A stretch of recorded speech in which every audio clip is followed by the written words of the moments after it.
All right, so the WACC formula. I did tell you the cost of equity is going to be a weighted average of it's going to be directly related to the returns that the investor requires. And if you have more than one equity thing, you could have preferred stock as well as common stock. It's just going to be a weighted average of those parts. I'm writing this up there, but you're not going to ever see this like this again.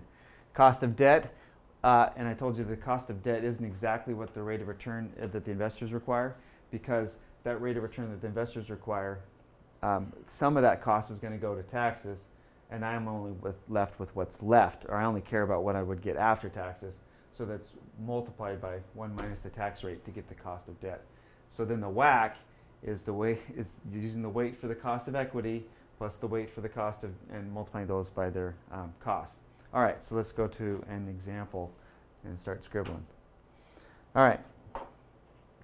So the weighted average cost of capital for a firm is 30% financed with debt.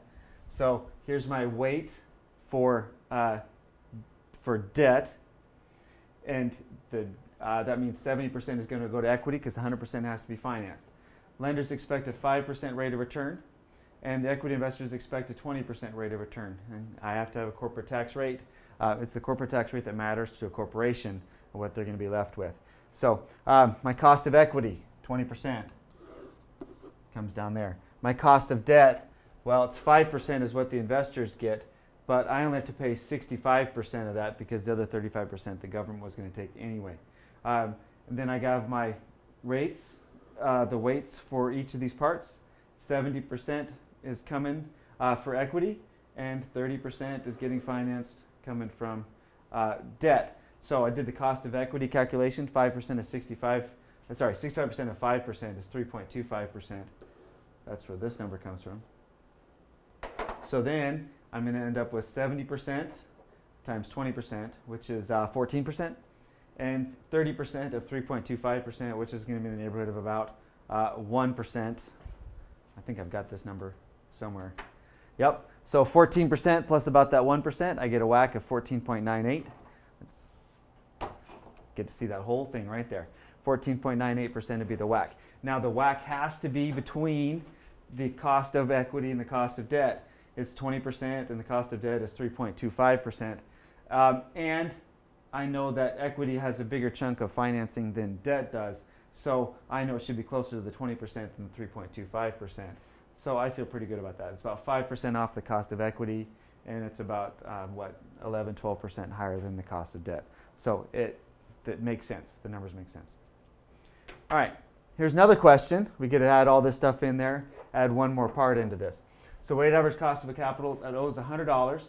So there's my debt, and the market value of its equity is $150. I make sure that we're talking about here market value. That's how much the market value is, not the book value.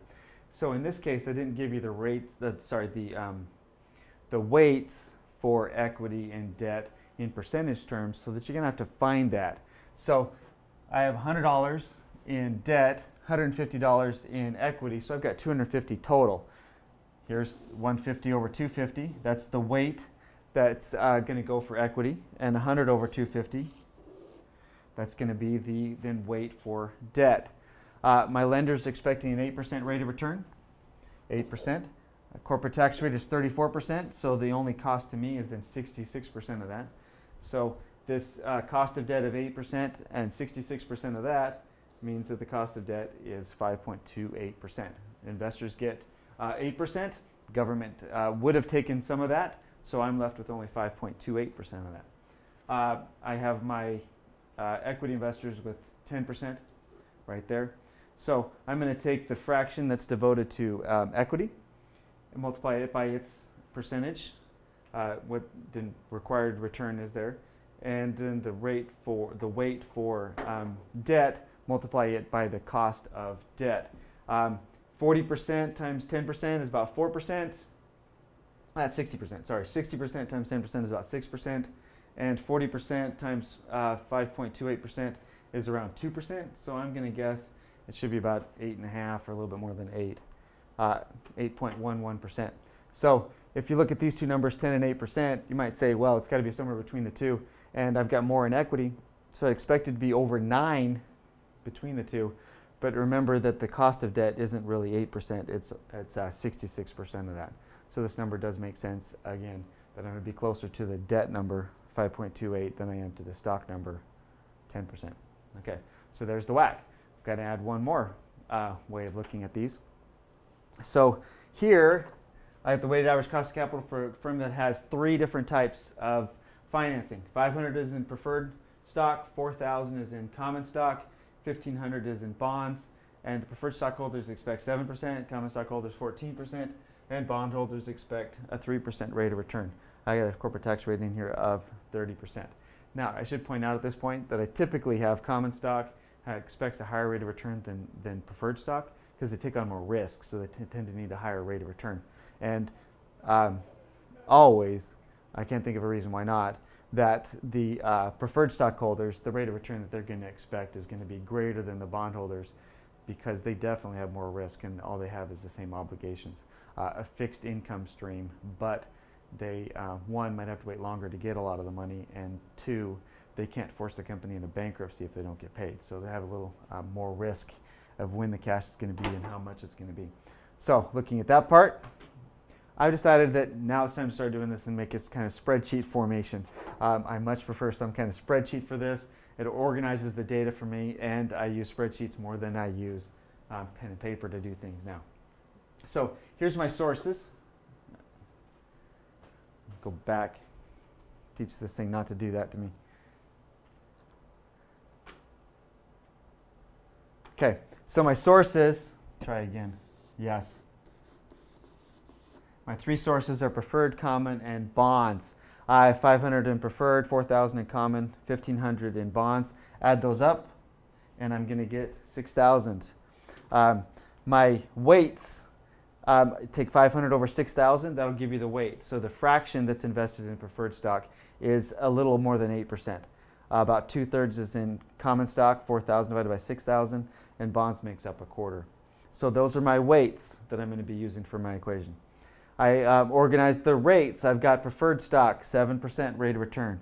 Common stock, 14%. Bonds, 3%. And then I have to recognize that this tax shield does not apply to equity. There's no tax shield there. They get paid after taxes.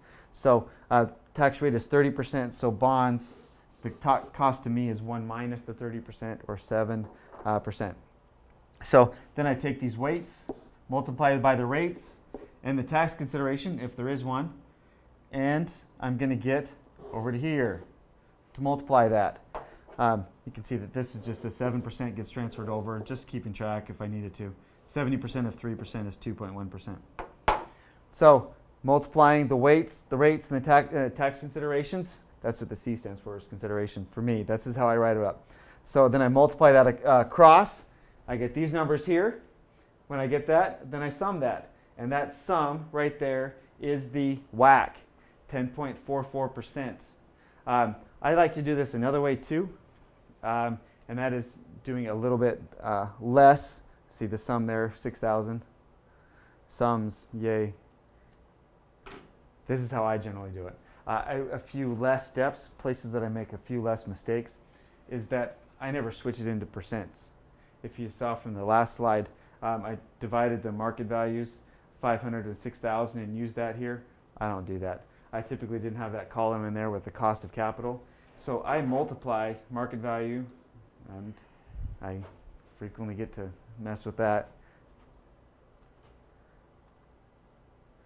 Market value times the rate, and this is my weight. Here I'm using the market values as the weights. And then multiply by the tax considerations. Remember, the same thing here is, that's why I'm not multiplying here, is because equity has no tax shield. So then when I multiply, I'm actually multiplying in the multiplication part is in dollars. So 7% of $500 is $35. 14% of $4,000 is $560. And then 70% times 3% times $1,500 is $3,150. And then I add these up. I think it'll draw that line for me if I need to. It's drawing this one already. 500, 4,000, and 1,500 is 6,000. I have to do that same math before. There isn't any different math there. I just have one number here, and I'm going to divide this number by the 6,000. So when I divide this number by the 6,000, I'm done. I get the WACC of 10.44%. The advantages here is I have one less set of things I have to do in here. So I don't divide 500 by 6,000, 4,000 divided by 6,000, and so forth. I divide once by 6,000 at the end. I make less mistakes when I do that. This column means nothing. It doesn't have any meaning. It just helps me solve the problem or show you I can cheat by not actually doing that part. And so here's a couple examples. We'll get to another one in a minute.